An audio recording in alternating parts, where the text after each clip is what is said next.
name is Anissa Moncrief, and I am a college student, still trying to figure it out. But for the past couple of months, I've been doing a lot of writing, and I've been reading books, and I've just been educating myself on a lot of things, and it's been bringing me to a new light and allowing me to grow and be uncomfortable.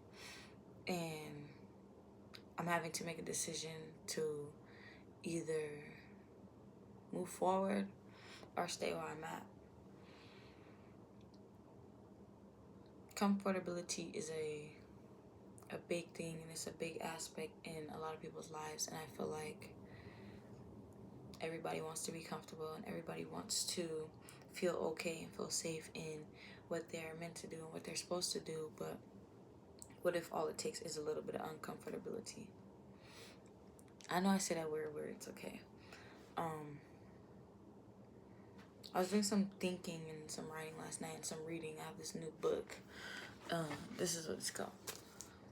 I've been reading this book, and it's a whole bunch of like knowledge in it and a whole bunch of power. And one thing I picked up on yesterday was how powerful words really are and how powerful that they can really be. In my journal, this is my new one I got. This one's gonna be for like important stuff. My other one is for like my life and like what I've been going through. I want to use this one for like important stuff or things that I'm learning about myself or about the world or about how things are supposed to be, how they should be, how they are, just a whole bunch of stuff like that. And in my writing, I put word is bond, and I started to go on and talk about how there's power in everything, like every little aspect in life, because they say God is in us, God is in everything, and everything is everywhere all at one time. So I'm experiencing God, you're experiencing God, the trees are experiencing God, the air, the wind, the water, everything is God. And everything has a spirit of God. And I was saying how there's power in our thoughts, power in our hearts, power in our actions, but the most compelling power is in your word. I feel like we're given this speech and this language, and we're taught a whole bunch of things and how to say this, how to read this, how to spell this, because words have true meaning. And when you put them together, it causes a spell, a sentence, a saying, a belief, a curse, anything that you could possibly think of. But it's became this thing where it's just like, oh, it's just words, or they don't mean anything, they have no meaning. But words are the most important thing, and they have the most valuable meaning on your life. And I said we have to be aware of how we use words, because we have our dream, which is our lives that we create as individuals. We have our judge, which is up here, the things that causes us to have doubt, overthink, anxiety, regret, all those little things.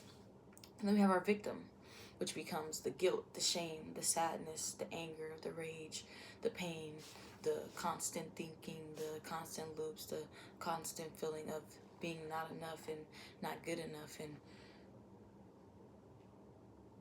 like your life isn't as important as it is and as we should make it. And I was just saying that all these things react based off the power of our words. So like if we say something and then later on we feel some type of way, it's our judge. Or if we are trying to explain ourselves and somebody is giving us direct information and things that we need to hear in order to be better, our victim causes us to build a wall and shield and guide the message that was trying to be delivered to us. And I said our words are like a force and a spell that can be casted in seconds.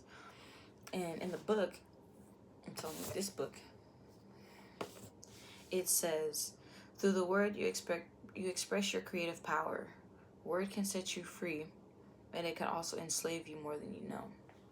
And I feel like for that, it just comes with like little sayings like, oh, I am enough, or I am strong, or I am capable, I can do this, I am that.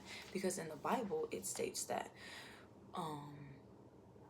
when God came as I am, which means if we represent God, anything that we say with I am, we are. And I also said that, well, the book stated that words are a power you have to express, communicate, to think, and thereby create the events in your life. So whatever you say or whatever you think or whatever you believe is the reality that's going to be shaped around you. And I am victim to that. I do have a victim mindset in that sense, because the way that I think, the way that I speak, and the way that I believe things to be sometimes creates my reality, and it's not my true beliefs, but it's something that I have to learn in order to grow. And everybody has this power. Everybody can do this. It's not something that is just granted to specific people. If you are given another chance to see, hear, smell, breathe, touch, all those things, experience life, you have the power to create. And then as for words, I stated that we can either put a spell on somebody or we can release one, like with the things that we say. Like, you know, if we compliment somebody and they take it in, or like if we negatively approach somebody and they take it in and they accept it, we're cursing them, we are putting a spell on them. And another thing that I learned throughout reading this book was the true meaning of sin. You know, religion plays sin to be like this crazy thing. I'm not going against nobody's beliefs or religion. This is just my opinion and how I perceive the world. And it is broken up into these different things, and being a sinner causes other people to judge you or to make you feel as if what you are doing or how you are sinning isn't, what's the word, equivalent to theirs or to how they are doing it because of their evidence or what they use to back it up. But sin is anything you do that goes against yourself.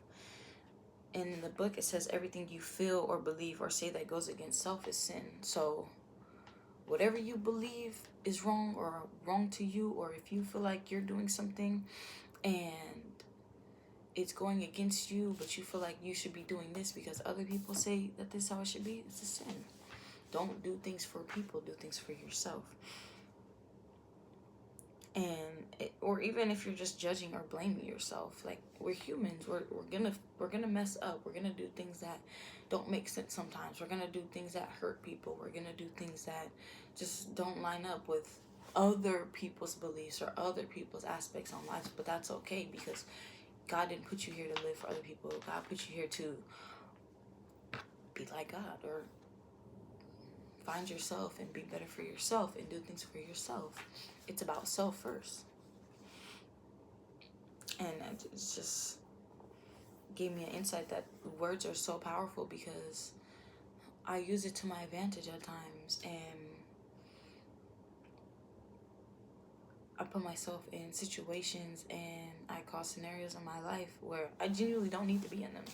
Like, I don't.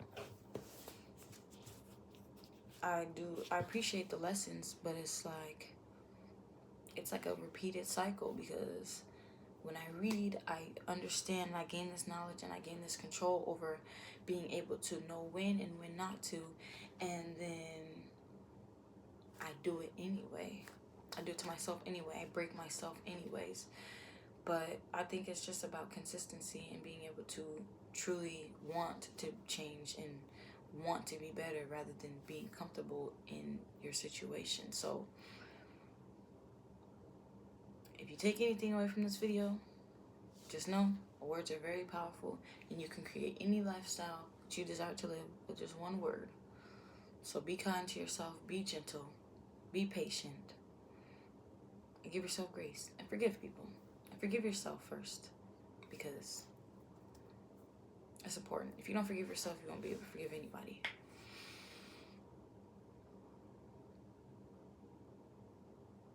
And with that being said, thank you for watching.